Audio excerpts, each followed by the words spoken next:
Hello world. Online coding में आपका स्वागत है। मैं हूं कृष्णा और आज मैं आपको इस वीडियो में सिखाऊंगा कि इन्फॉर्मेटिका एमडीएम हब अपने विंडोज़ सिस्टम पे कैसे इंस्टॉल करें और इंस्टॉल करने से पहले क्या-क्या प्री रिक्विजिट्स होने चाहिए। आपके सिस्टम में कौन-कौन से फाइल्स पहले से इंस्टॉल होना चाहिए और कौन-कौन से फाइल इंस्टॉल करना है आपको।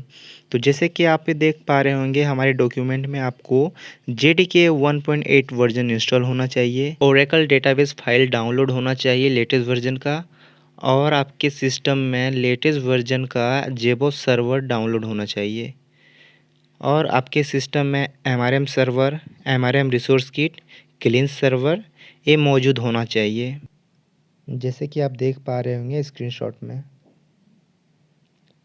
चलिए चलते हैं फाइल एक्सप्लोरर की ओर और देखते हैं कौन कौन से फाइल है। यहाँ पे वो सारे फाइल अवेलेबल हैं जो आपने डॉक्यूमेंट में देखा, जैसे कि एमडीएम कंपोनेंट्स के अंदर देख सकते हैं यहाँ पे MRM क्लींस, MRM resource kit, MRM server, इसमें वो सारे ईएक्सी फाइल अवेलेबल हैं जो आपने डॉक्यूमेंट में देखा।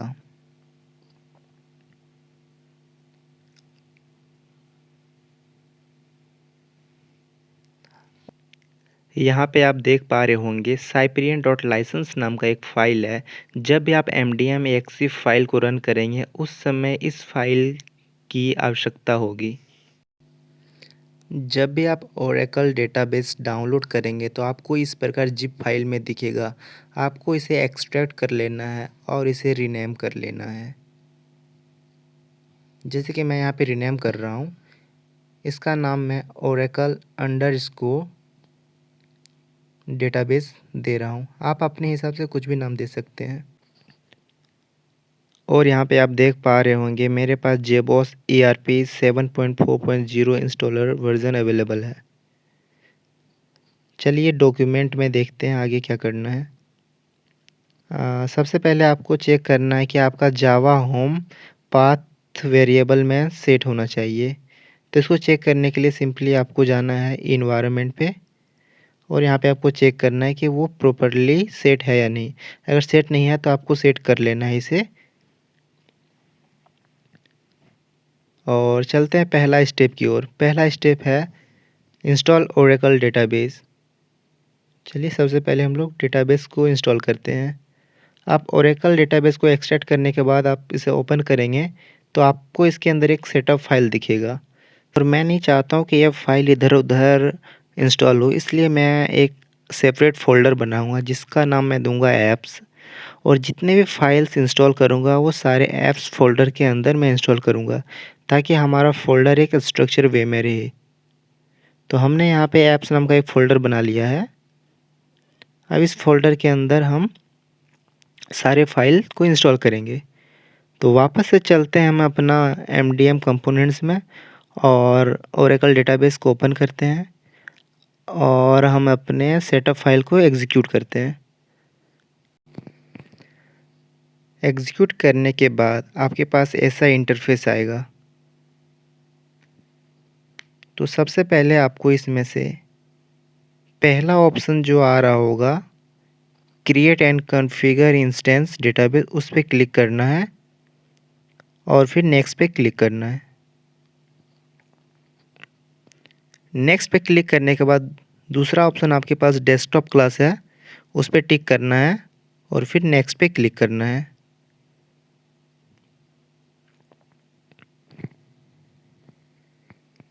और यहाँ पे मैं use window built in account use करूँगा क्योंकि मैं इसे पहले से इंस्टॉल कर रखा था, बट मैं आपको बता रहा हूँ कि आप कौन से केस में कौन सा यूज़ करेंगे। अगर आप फर्स्ट टाइम इंस्टॉल कर रहे हैं तो आपको ओरेकल न्यू विंडो यूज़र पे क्लिक करना है, user name password and confirm password देना है।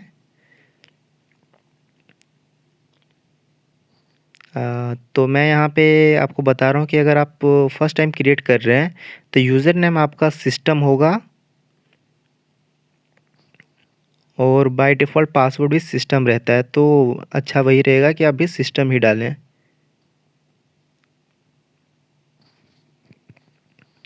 और उसके बाद नेक्स्ट करें। हाँ, मेरे पास ऑलरेडी इंस्टॉल है इसलिए एरर आ रहा है। अगर आप ऑलरेडी एग्जिस्टिंग यूज़र हैं तो आपको इस पे क्लिक करना है और फिर यूज़र नेम पासवर्ड जो भी पिछला बार आपने रखा था उसे प्रोवाइड करना है। जैसे कि मैं सिस्टम और पासवर्ड सिस्टम डाला हूँ, ये बता रहा है इनवैलिड यूज़र नेम, क्योंकि मेरा कुछ और था इसलिए वो ले नहीं रहा है। तो मैं इसको कंटिन्यू करने के लिए लास्ट वाला पे क्लिक करूँगा, use window built in account, and next पे क्लिक करूँगा। नेक्स्ट पे क्लिक करने के बाद ये पॉपअप आता है, तो सिंपली आपको उसे कंटिन्यू पे क्लिक करना है येस करके। कंटिन्यू पे क्लिक करने के बाद आपके पास ऐसा इंटरफेस आएगा, और अगर आप इसका लोकेशन चेंज करना है चाहते हैं तो आप इसे यहाँ से लोकेशन चेंज कर सकते हैं। मैं इसे ऐप्स के अंदर इंस्टॉल करूँगा क्योंकि मैंने ऐप्स नाम का एक फ़ोल्डर बना रखा था। तो चलते हैं अपने ऐप्स फ़ोल्डर के अंदर। सी ड्राइव के अंदर हमने ऐप्स नाम का फ़ोल्डर बना रखा था। इसे ओपन करने के बाद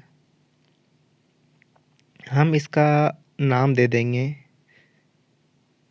नाम देने के लिए एक फ़ोल्डर बनाएंगे और इस फ़ोल्डर का नाम हम रख देंगे ओरेकल डेटाबेस।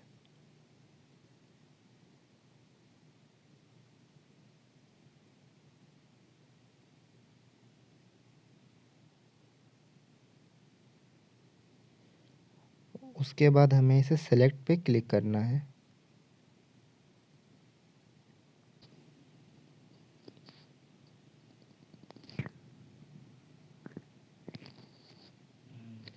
सेलेक्ट करने के बाद आप देख पा रहे होंगे इसका लोकेशन चेंज हो गया।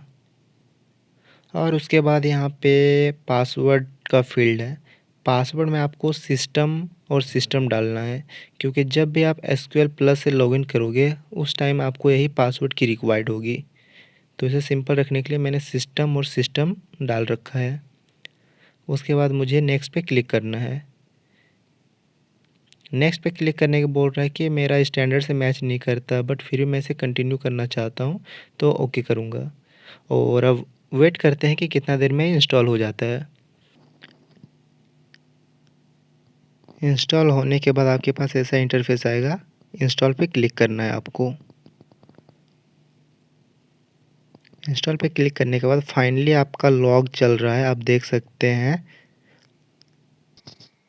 जैसे ही प्रोसेस कंप्लीट होता है, मिलते हैं प्रोसेस कंप्लीट होने के बाद। यहाँ पे आप देख सकते हैं कि सक्सेसफुली हमारा ओरेकल डेटाबेस इंस्टॉल हो गया। अब इसे हम क्लोज़ करते हैं और चलते हैं नेक्स्ट स्टेप की ओर। यहाँ पे हम डॉक्यूमेंटेशन अपना ओपन करते हैं और देखते हैं नेक्स्ट स्टेप में क्या है। हमारा नेक्स्ट स्टेप है स्टेप 2, इंस्टॉल जेबॉस सर्वर। आते हैं अपने एमडीएम कंपोनेंट में और जेबॉस ईआरपी पे डबल क्लिक करना है। इसे हमें जावा टीएम प्लेटफॉर्म बाइनरी में खोल लेना है। इस पर डबल क्लिक करें और पहला वाला ऑप्शन सेलेक्ट करें। खोलते के साथ इस तरह का इंटरफेस आएगा। सिंपली आपको लैंग्वेज सेलेक्ट करना है और इस पर आपको ओके का बटन दबाना है। टर्म एंड कंडीशंस को एक्सेप्ट करना है। उसके बाद आपको नेक्स्ट पे क्लिक करना है। यहाँ पे आप इंस्टॉलेशन पाथ चेंज कर सकते हैं। मैं यहाँ पे इसे इंस्टॉल नहीं करूँगा, मैं इसका पाथ चेंज करूँगा। सबसे पहले मैं अपना ऐप्स फोल्डर के अंदर चला जाता हूँ। यहाँ पे आप देख सकते हैं कोई फ़ोल्डर नहीं है। मैं एक फ़ोल्डर बना लेता हूँ जिसका नाम मैं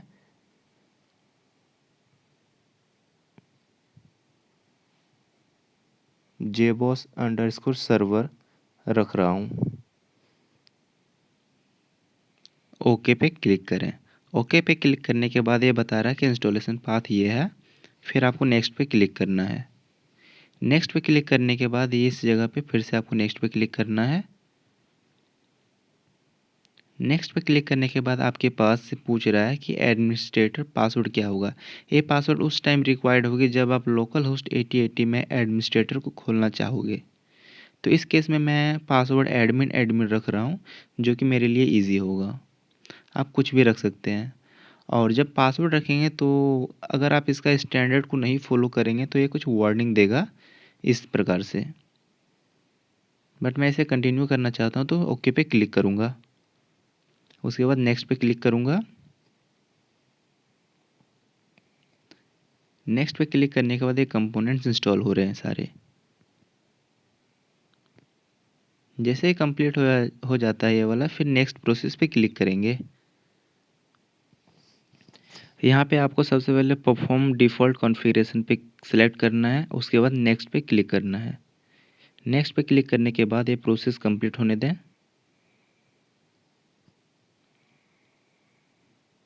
उसके बाद नेक्स्ट पे क्लिक करें।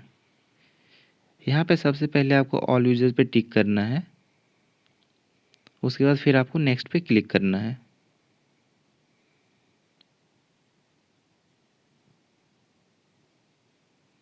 यहाँ पे आप देख पा रहे हो installation has been completed successfully. उसके बाद डन करें। डन करने के बाद सबसे पहले आपको इंस्टॉलेशन डायरेक्टरी में जाना है और यहाँ से आपको बिन तक का डायरेक्टरी सेलेक्ट कर लेना है। बिन तक का डायरेक्टरी इसलिए सेलेक्ट करना ताकि हम इसे विंडो के इन्वायरमेंट में सेट कर पाएँ। हमने इसे यहाँ से कॉपी कर लिया और अपना सिस्टम इन्वायरमेंट खोल लेते हैं। यहाँ पे आप यूज़र वेरिएबल को डिफ़ाइन कर देंगे, जैसे कि जावा हम किए थे, सिमिलर टू दैट वन। हम यहाँ पे लिख देंगे इसका नाम jboss_home और यहाँ पे बीन हटा देंगे।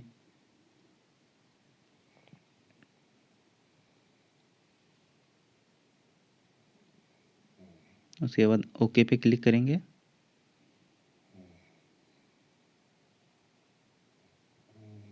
ठीक इसी तरह से सिस्टम वेरिएबल के अंदर न्यू पे क्लिक करेंगे और वेरिएबल का नाम jboss_home वही देंगे और इसमें बिन फाइल रहेगा और फिर क्लिक ओके पे क्लिक करेंगे। ये जब हमारा प्रोसेस हो जाए उसके बाद हमें कुछ फाइल्स में चेंज करने पड़ेंगे, जैसे कि आप यहाँ पे देख पा रहे होंगे standalone_config.bat फाइल। इस फाइल में आपको कुछ चेंज करना है, तो इसे किसी भी एडिटर में ओपन कर लें। किसी भी एडिटर में ओपन करने के बाद आपको जाना है डॉक्यूमेंट में। डॉक्यूमेंट में जो कमांड लिखा हुआ है उस कमांड को उस लाइन पे आपको पेस्ट कर देना है। यहाँ पे ये जो कमांड लिखा हुआ मैं इसे कॉपी करके इस जगह पे पेस्ट कर रहा हूँ और आपको पैरेंथेसिस को हटा देना है यहाँ पे सेट से पहले। और फिर वापस से एक और कमांड है उसको भी यहीं पे पेस्ट कर देना है। दूसरा कमांड को यहाँ से कॉपी करें और फिर इसे इस जगह पे पेस्ट कर दें और फिर इसे सेव कर लें। इस फाइल को सेव करने के बाद यहाँ से क्लोज़ कर दें।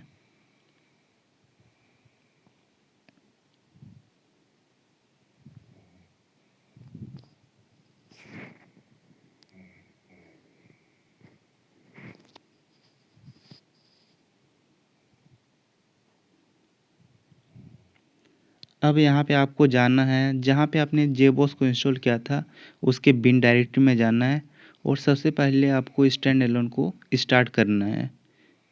यहाँ पे एक कमांड दिया गया है, इस कमांड को लिख करके। तो चलते हैं हम अपने बिन डायरेक्टरी पे। यहाँ पे cmd ओपन करते हैं। cmd ओपन करने के बाद हमें वो कमांड को यहाँ पे पेस्ट करना है, जैसे कि आप यहाँ पे स्क्रीनशॉट में देख सकते हैं। तो कॉपी करते हैं इस कमांड को हम और पेस्ट करते हैं अपने टर्मिनल में। टर्मिनल में पेस्ट करने के बाद यहाँ पे JBoss सर्वर हमारा स्टार्ट हो रहा है। JBoss सर्वर जैसे स्टार्ट होगा इस तरह का पूरा लॉग चलेगा।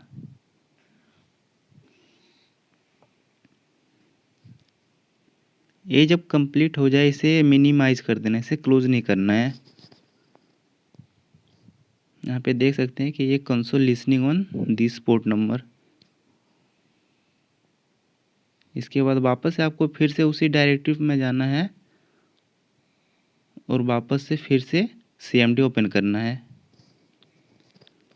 cmd ओपन करने के बाद आपको डॉक्यूमेंट में आना है और यहाँ पे आप देख पा रहे हैं आपके पास एक कमांड है JBoss CLI bat। इस कमांड को आपको टर्मिनल में पेस्ट करना है।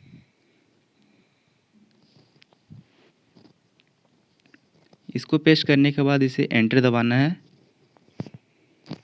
एंटर दबाने के बाद बता रहा है कि you are disconnected, type connect to connect. तो आप यहाँ पे मैन्युअली कनेक्ट लिखेंगे।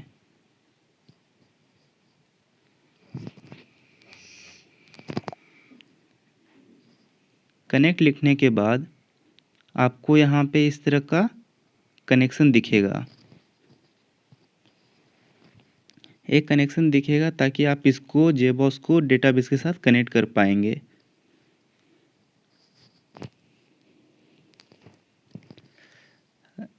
यहाँ पे 3 कमांड दिया गया है, कमांड 1, कमांड 2, कमांड 3। सबसे पहले आपको पहला कमांड को कॉपी करना है और उसे टर्मिनल में पेस्ट करना है।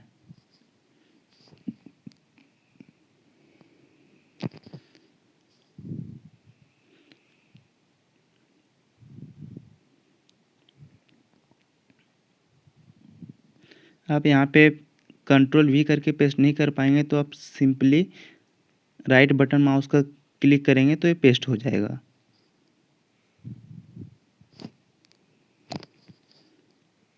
मैं माउस का राइट बटन में क्लिक किया, ये पेस्ट हो गया। फिर एंटर दबाना है।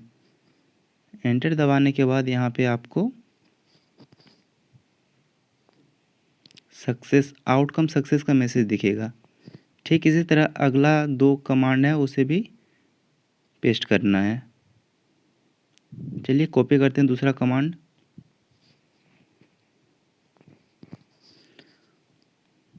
और फिर इसे यहाँ पे पेस्ट करते हैं और एंटर दबाते हैं। इसमें भी हमारा आउटकम सक्सेस आ रहा है। और तीसरा कमांड को फिर से कॉपी करते हैं और इसे भी पेस्ट करते हैं। पेस्ट करने के बाद आप देख सकते हैं कि तीनों का तीनों कमांड हमारा सक्सेसफुल रन हो गया। अब चलते हैं हम डॉक्यूमेंटेशन की ओर। डॉक्यूमेंटेशन में आप देख पा रहे होंगे स्टेप 3 CMD को ओपन करना है। तो टाइप करते हैं, हम अपना यहाँ पे टाइप करते हैं CMD और CMD को ओपन कर लेंगे। CMD को ओपन करने के बाद हमें इसमें लिखना होगा SQL प्लस। SQL प्लस लिखने के बाद एंटर दबाएंगे।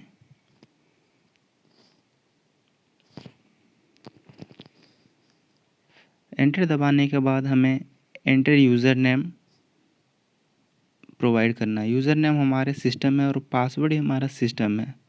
हमने डाला बट ये इनवैलिड यूज़र नेम पासवर्ड बता रहा है। सॉल्यूशन के लिए मैंने एक स्क्रीनशॉट लगा रखा है जिसमें मैंने इसे फिक्स किया था। सिंपली आप ये कमांड यूज़ करके इसे फिक्स कर सकते हैं। फिक्स करने के बाद आप अपने सिस्टम से कनेक्ट कर पाएंगे। कनेक्ट करने के बाद ऐसा इंटरफेस आएगा। कनेक्ट करने के बाद आपको टेबल स्पेस क्रिएट करना होगा इस कमांड से। एक कमांड आपको डॉक्यूमेंटेशन में मिल जाएगा। पहला कमांड चलाने के बाद टेबल स्पेस क्रिएट हो गया। दूसरा कमांड चलाने के बाद दूसरा टेबल स्पेस क्रिएट होगा। फिर तीसरा कमांड चलाने के बाद तीसरा टेबल स्पेस क्रिएट हो गया। उसके बाद चौथा कमांड चलाने के बाद आपके पास चौथा टेबल स्पेस क्रिएट हो गया। टेबल स्पेस क्रिएट होने के बाद आपको उसे परमिशन देना होगा। परमिशन देने का कमांड ये है, यहाँ पे grant select on sys pending trans to system with grant option. यहाँ पे सिस्टम यूज़र नेम है, इसे कॉपी करते हैं। कॉपी करने के बाद हम इसे टर्मिनल में पेस्ट करते हैं। टर्मिनल में पेस्ट करने के बाद आप देख पा रहे होंगे यहाँ पे सभी का ग्रांट सक्सीडेड आ रहा है। इसका मतलब मैंने इसे सारा परमिशन दे दिया है। चलते हैं डॉक्यूमेंटेशन पे और यहाँ पे स्टेप 4 में है कि हमें अपने इंस्टॉलेशन डायरेक्टरी में जा कर के ये चेक करना है कि alter session underscore Oracle script true है या नहीं।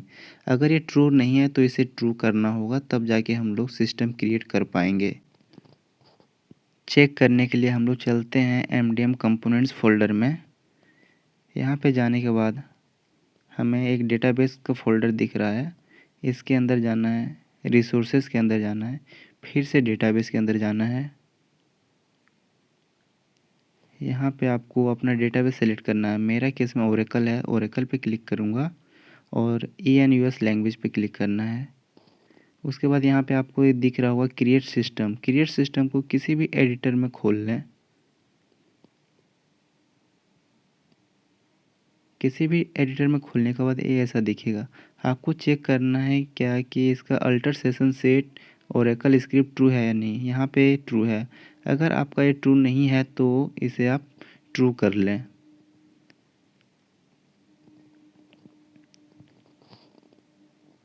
ट्रू करने के बाद वापस से आपको डेटाबेस फ़ोल्डर के अंदर जाना है, बिन के अंदर जाना है और यहाँ पे CMD खोलना है। CMD खोलने के बाद हम लोग सबसे पहले एक सिस्टम क्रिएट कर लेते हैं जो कि मेटाडेटा रिपोजिटरी होता है।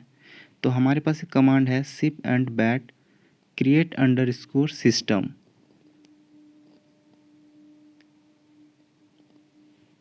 सिस्टम करने के बाद क्लिक एंटर दबाने के बाद ये पूछ रहा है कि किस तरह का डेटाबेस यूज़ करना चाहते हैं। मेरे केस में ओरेकल है तो मैं ओरेकल नाम दूंगा।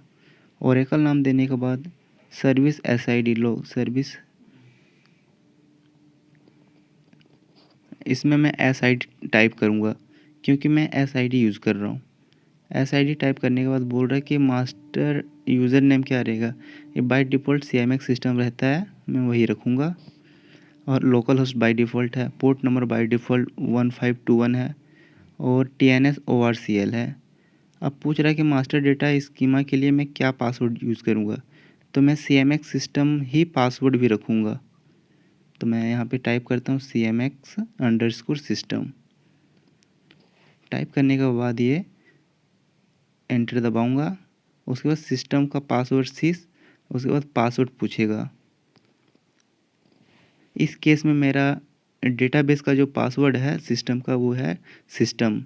पास करने के बाद ये टेबल स्पेस क्रिएट हो गया और ये हमारा सिस्टम क्रिएट हो गया। सिस्टम क्रिएट होने के बाद मुझे सेम कमांड यूज़ करना है इंपोर्ट करने के लिए। तो मैं कमांड यूज़ करूँगा sip and bat import underscore system. इस केस में फिर से वही कौन सा डेटाबेस टाइप है वो डेटाबेस टाइप में सेलेक्ट करूँगा ओरेकल। ओरेकल के बाद SID और मेरा यूज़र मास्टर यूज़र स्कीमा नाम CMX सिस्टम है तो सही रहेगा। लोकल होस्ट सारा कुछ डिफ़ॉल्ट। उसके CMX सिस्टम का पासवर्ड CMX_सिस्टम है, वो मैं टाइप कर रहा हूँ। पासवर्ड टाइप करने के बाद ये अपने आप सारा स्कीमा इंपोर्ट कर लेगा। यहाँ पे देख सकते हैं ये स्कीमा फिनिश हो गया। सिस्टम क्रिएट होने के बाद हम लोग वापस से सेम कमांड यूज़ करेंगे, एक ORS बनाएंगे सिप एंड बैट, उसके बाद क्रिएट अंडरस्कोर ORS। ये टाइप करने के बाद एंटर दबाएंगे। फिर हमें अपने डेटाबेस टाइप सेलेक्ट करना है, ओरेकल सेलेक्ट करेंगे और जो भी बड़ी ब्रैकेट के अंदर रहता है वो डिफ़ॉल्ट वैल्यूज़ रहता है इसका, तो हम उसे ओवरराइड कर सकते हैं अपने वैल्यू डाल करके। तो इस केस में मेरे पास पूछ रहा है कि स्कीमा नेम CMX ORS है, मैं वो नहीं रखना चाहता हूँ, मैं MDM सैंपल देना चाहता हूँ। तो मैं इसे ओवरराइड कर दिया इसका अपना नाम दे करके। फिर इसका पासवर्ड क्या हुआ तो मैं सेम इसका MDM_सैंपल पासवर्ड भी वही रखूँगा। फिर रखने के बाद ये सिस पासवर्ड पूछ रहा है, सिस पासवर्ड मेरा सिस्टम है तो मैं सिस्टम एंटर कर दिया। सिस्टम एंटर करने के बाद ये हमारा ORS क्रिएट हो गया। जब ORS क्रिएट हो गया तब यहाँ पे दो कंडीशन होता है। अगर मुझे सिंपल से ORS इंपोर्ट करना रहता है तो उसका अलग कमांड यूज़ करेंगे, लेकिन मैं इसका पूरा स्कीमा यूज़ करना चाहता हूँ ताकि मुझे वो सारा सैंपल डेटा मिल पाए। तो उस केस में मैं यहाँ पे अलग कमांड यूज़ करूँगा और आने वाली वीडियो में सेपरेट बताऊँ कि ORS कैसे क्रिएट करते हैं सेपरेट। तो मैं यहाँ पे कमांड टाइप कर रहा हूँ sip and bat import underscore schema. ये जितने भी सैंपल पड़े हुए हैं MDM प्रोवाइड करती है वो सारा कुछ ये इंपोर्ट कर लेगा। फिर से टाइप करना है ओरेकल डेटाबेस टाइप SID। ये SID जब हम लोग EXE इंस्टॉल करेंगे उस टाइम ये पूछेगा। Import schema, schema name CMX_ORS, मैं इसका नाम MDM_सैंपल दिया था वही मैं वापस दे रहा हूँ। फिर पासवर्ड पूछ रहा, फिर पासवर्ड भी मेरा MDM_सैंपल है। पास करने के बाद ये सारा फाइल हमारा इंपोर्ट कर लेगा। और यहाँ पे एक जिप फाइल रहता है जो कि mdm_sample_zip, इसके अंदर वो सारा सैम्पल डेटाबेस वगैरह बेस ऑब्जेक्ट सारा पड़ा रहता है।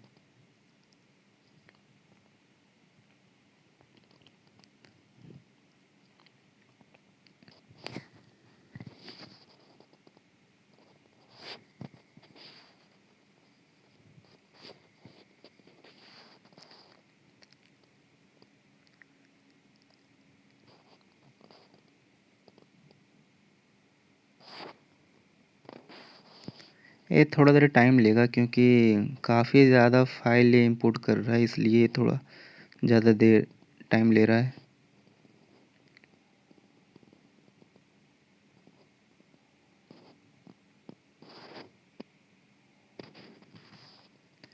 जैसे ही कंप्लीट होता है फिर हम लोग आगे बढ़ते हैं।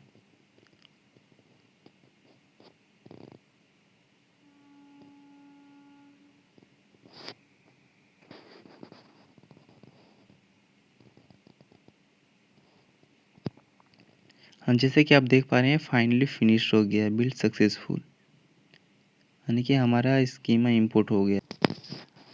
अब चलते हैं नेक्स्ट स्टेप की ओर। फिफ्थ स्टेप है हमारा run the hub exe file. चलते हैं अपने mdm कंपोनेंट्स फोल्डर के अंदर। हमारे पास है mrm सर्वर। इसके अंदर mrm सर्वर को ओपन करेंगे, इसके अंदर हब इंस्टॉल है। exe फाइल को रन करेंगे। रन करने के लिए डबल क्लिक उस पर करेंगे और इसका इंटरफेस इस तरह से खुलता है।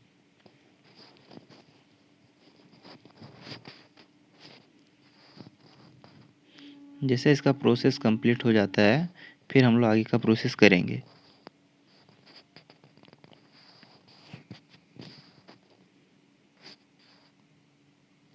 जैसे कि आप देख पा रहे हैं इसका 99% हो गया, 100% कंप्लीट हो गया। 100% कंप्लीट होने के बाद ऐसा इंटरफेस खुलता है। इसमें आपको लैंग्वेज चूज करना है, बाय डिफ़ॉल्ट इंग्लिश सिलेक्टेड है। फिर ओके पे क्लिक करना है। ओके पे क्लिक करने के बाद आपको यहाँ पे पूछ रहा है वेलकम मैसेज में क्या, सिंपली आपको नेक्स्ट पे क्लिक करना है और एक्सेप्ट टर्म एंड एग्रीमेंट्स पे क्लिक करना है। फिर नेक्स्ट पे क्लिक करना है। उसके बाद बोला कि कहाँ पे आप इसे इंस्टॉल करना चाहते हैं, तो मैंने ऐप्स नाम का फ़ोल्डर बनाया था, मैं उसी के अंदर इसे पेस्ट करूँगा। तो इस केस में मैं क्या करूँगा, मैंने इसके अंदर से कुछ फ़ोल्डर्स बना रखे हैं जैसे इन्फा mdm cleans hub resource kit. तो मैं हब के अंदर इसको इंस्टॉल कर रहा हूँ। आप अपने हिसाब से कस्टम फ़ोल्डर वहाँ पे बना सकते हैं। इस केस में बना दिया था मैंने। अब मैं इस पे नेक्स्ट पे क्लिक करूँगा। नेक्स्ट पे क्लिक करने के बाद पूछ रहा है क्या आप यहाँ पे आइकन क्रिएट करना चाहते हैं शॉर्टकट। मैं नहीं चाहता हूँ तो मैं डोंट क्रिएट आइकन पे क्लिक कर दिया। इसके बाद नेक्स्ट पे क्लिक करूँगा। अब यहाँ पे पूछ रहा है कि लाइसेंस फाइल चाहिए। लाइसेंस फाइल उस फोल्डर में है। mdm कंपोनेंट्स के अंदर चलेंगे और यहाँ पे आपको मिलेगा cyprian.license। इस फाइल को सेलेक्ट करना है, ओपन करना है और फिर नेक्स्ट पे क्लिक करना है। उसके बाद आपको यहाँ पे डिफ़ॉल्ट के साथ जाना है, क्योंकि अगर आप कस्टम पे क्लिक करेंगे तो और भी कुछ रिक्वायर्ड फील्ड होगा जिसका एक्सेस या फिर वो फाइल हमारे पास नहीं है। डिफ़ॉल्ट के साथ क्लिक करें, नेक्स्ट पे क्लिक करें। उसके बाद आएगा हब सर्वर होस्ट। यहाँ पे आपको लिखना है लोकल होस्ट और उसके बाद HTTP पोर्ट। यहाँ पे जो HTTP पोर्ट होगा आपका 8080 होगा। फिर नेक्स्ट पे क्लिक करें। यहाँ पे अपना सर्वर टाइप का सेलेक्ट करें। मेरे पास रेड हैट का जेबोस सर्वर है तो मैं उसे सेलेक्ट किया। उसके बाद ये बोल रहा है कि जेबोस डायरेक्टरी को कहाँ इंस्टॉल किया था। जो मैंने जेबोस इंस्टॉल किया था उसका मुझे पाथ यहाँ पे देना है। तो मैं सेलेक्ट करता हूँ और जहाँ पे मैंने जेबोस का डायरेक्टरी इंस्टॉलेशन था उसे मैं ढूंढता हूँ। तो मेरा ऐप फोल्डर के अंदर है। उसके बाद यहाँ पे जेबोस सर्वर, बस इसका रूट पार्ट को दे देना है। इसे ओके करना है। ये इसका रूट डायरेक्टरी इसे सेलेक्ट हो गया। फिर हमें नेक्स्ट पे क्लिक करना है। नेक्स्ट पे क्लिक करने के बाद कॉन्फ़िगरेशन नेम स्टैंड अलोन रहेगा, इसे छेड़ना नहीं है। नेक्स्ट पे क्लिक करें। नेक्स्ट पे क्लिक करने के बाद यहाँ पे जो भी रिमोट पोर्ट आता है इसे बाय डिफ़ॉल्ट रहने दें, इसमें कुछ छेड़खानी ना करें। फिर नेक्स्ट पे क्लिक करें। नेक्स्ट पे क्लिक करने के बाद अपना डेटा टाइप जो है ओरेकल डेटाबेस उसे हम सेलेक्ट करने रहने देंगे, फिर नेक्स्ट पे क्लिक करेंगे।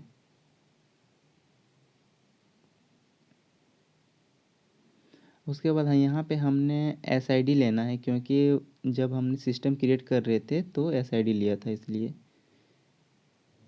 यहाँ पे अब हमें पूछ रहा है कि मास्टर डेटा स्कीमा क्या है। यहाँ पे मास्टर डेटा स्कीमा पासवर्ड जो है हमारा CMX_system है, तो मैं CMX_system दे रहा हूँ, उसके बाद नेक्स्ट कर रहा हूँ। पूछ रहा है कि आप एक्टिवोस इंस्टॉल करना चाहते हैं। मेरे केस में मैं करना चाहता हूँ, तो हाँ एस पे क्लिक किया। फिर ये पूछ रहा है कि कहाँ पे इंस्टॉल करना चाहते हो। फिर मैं डायरेक्टरी बनाऊँगा वहीं पे जो हमारा ऐप्स था। ऐप्स फोल्डर के अंदर चलेंगे।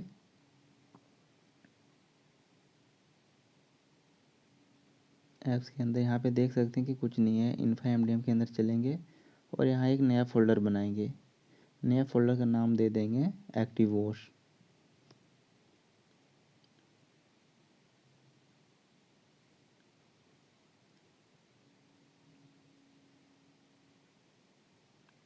मैंने यहाँ पे नाम दे दिया एक्टिवोस_सर्वर।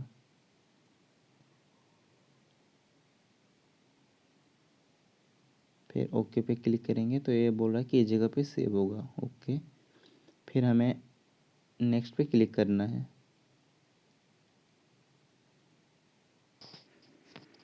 हाँ, यहाँ मुझसे पूछा जा रहा है कि कनेक्शन टाइप क्या है। मेरा कनेक्शन टाइप SID है। मैं क्लिक करके नेक्स्ट पे क्लिक किया। अब ये पूछ रहा है कि इस एक्टिवोस स्कीमा क्या है और उसका पासवर्ड क्या है। मैंने एक्टिवोस का एवोस नाम से बनाया था और इसका पासवर्ड भी एवोस ही है, तो मैं इसे कॉपी पेस्ट कर रहा हूँ यहाँ पे। फिर नेक्स्ट पे क्लिक करूँगा। नेक्स्ट पे क्लिक करने के बाद इस पे एक URL आ रहा है, उसे रहने देते हैं एज इट इज़। फिर नेक्स्ट पे क्लिक करते हैं। नेक्स्ट पे क्लिक करने के बाद पूछ रहा है कि ये विंडो exe फाइल कहाँ पे है। तो मेरे केस में हम यहाँ पे दिखा सकते हैं, ये हमारा ऐप्स फोल्डर के अंदर एक्टिवोस विंडो करके एक फ़ोल्डर है। इस फ़ोल्डर के अंदर हमारा exe फाइल है। इस फाइल को हमें सेलेक्ट करना होगा और इस पाथ पे सेट करना होगा। तो सेलेक्ट करने के बाद उस फाइल के अंदर जा कर के उसे सेलेक्ट करना है, फिर ओपन करना है, वो सेट हो जाएगा।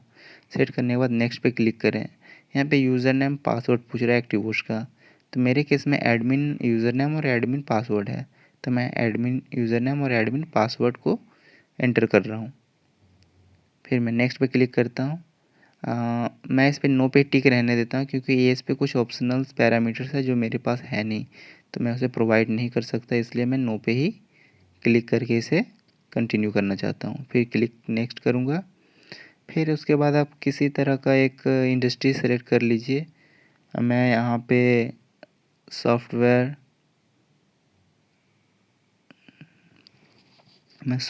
टेक्नोलॉजी करके कुछ ढूंढ रहा हूँ। टेक्नोलॉजी सॉफ्टवेयर एंड सर्विसेज करके technology software and services select कर लिया और प्रॉक्सी है वो नो करके रखना है। फिर नेक्स्ट पे क्लिक करना है।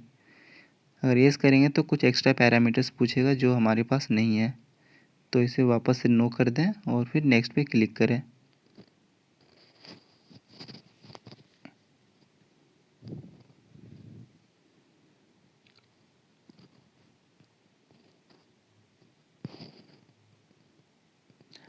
उसके बाद ये बोला do you want to install wizard. Yes. उसके बाद इस तरह का प्रीव्यू आएगा, फिर इंस्टॉल पे क्लिक करें। इंस्टॉल पे क्लिक करने के बाद ये प्रोसेस चलने लगता है। ये प्रोसेस चलने के बाद execute post install setup script run होता है। ये एग्जीक्यूट होने के बाद हमारा MDM हब सक्सेसफुली इंस्टॉल हो जाएगा। देख सकते हैं यहाँ पे पोस्ट इंस्टॉल सेटअप कंप्लीट होने के बाद आप देखेंगे कि आपका हब सक्सेसफुली इंस्टॉल हो गया है। अब चलते हैं नेक्स्ट स्टेप की ओर। नेक्स्ट स्टेप है हमारा इंस्टॉल MRM क्लीन सर्वर। चलते हैं अपने MDM कंपोनेंट्स फोल्डर के अंदर और वापस से exe फाइल को ओपन करते हैं। इसमें आप देख पा रहे होंगे MRM क्लीन सर्वर, इस पर डबल क्लिक करना है, ओपन हो जाएगा इस तरह से।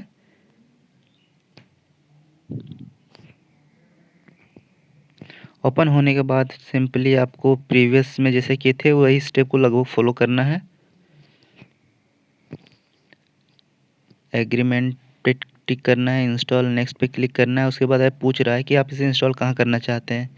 मैं इसका डायरेक्टरी चेंज करके क्लीन सर्वर नाम का एक फ़ोल्डर बना रखा था ऐप्स फ़ोल्डर के अंदर, तो मैंने उसे उस लोकेशन पे दे दिया। और मैं यहाँ पे कोई आइकन क्रिएट नहीं करना चाहता हूँ, इसलिए मैं डोंट क्रिएट आइकन पे क्लिक करके नेक्स्ट करूँगा।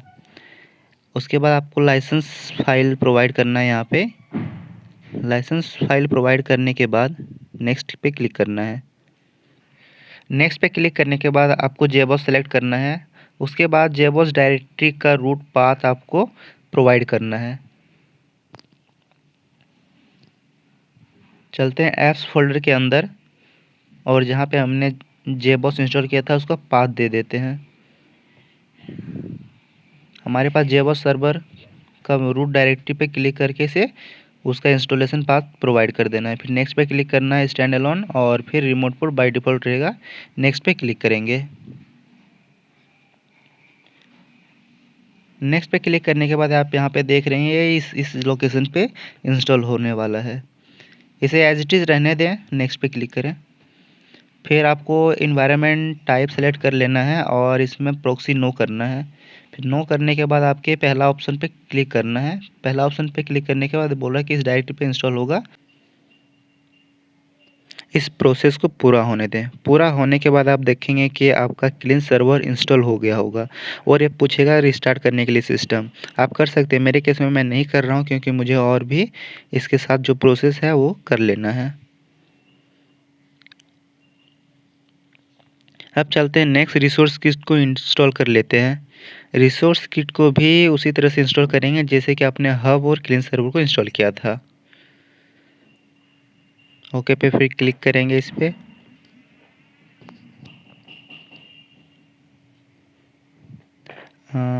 नेक्स्ट पे क्लिक करना है, एक्सेप्ट टर्म एंड कंडीशंस पे क्लिक करना है, फिर नेक्स्ट पे क्लिक करना है। यहाँ पे वो सारे फाइल्स को एक्वायर कर लेगा जो हमने सिस्टम क्रिएट करते टाइम बना था। ओके पे क्लिक करना है और इसको कहाँ पे इंस्टॉल करना है वो डायरेक्टरीज चूज़ कर लेना है। मैं इसे भी ऐप्स फोल्डर के अंदर चूज़ करने वाला हूँ।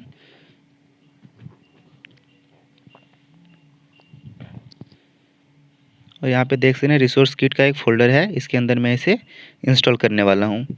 फिर नेक्स्ट पे क्लिक करके इसमें भी मुझे कोई आइकन्स नहीं चाहिए तो डोंट क्रिएट आइकन पे क्लिक करके नेक्स्ट पे क्लिक करूँगा।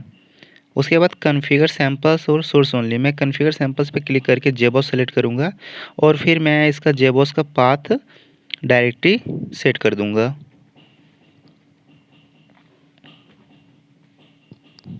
ये हमारा पाथ डायरेक्टरी ऐप्स फोल्डर के अंदर है जहाँ पे हमने जेबॉस को इंस्टॉल किया था। ओके करने के बाद नेक्स्ट पे क्लिक करेंगे। स्टैंड अलोन रहेगा, बाय डिफ़ॉल्ट पोर्ट रहेगा। फिर आपको यहाँ पे Informatica MDM password MDM admin password provide करना होगा जो कि बाय डिफ़ॉल्ट एडमिन पासवर्ड होता है। उसके बाद आप देख पा रहे होंगे यहाँ पे executing custom code script run हो रहा है। ये रन होने तक का वेट करें। और कभी कभी ऐसा होता है कि इसको एग्जीक्यूट करते टाइम बहुत सारा एरर आ जाता है। मेरे केस में ऐसा एरर दिखने को मिला, तो इसे फिक्स करने के लिए मैं एक कमांड का यूज़ किया जो कि आप देख पा रहे होंगे स्क्रीन पे। आप भी इस कमांड को फॉलो करेंगे तो आप इसे फिक्स कर पाएंगे। और फिक्स करने के बाद आप देखेंगे कि आपके सिस्टम पे MRM resource kit successfully install हो गया है। आने वाले वीडियो में हम कंटिन्यू करेंगे एमडीएम हब को कैसे इंटीग्रेट करते हैं और न्यू ओआरएस कैसे बनाते हैं।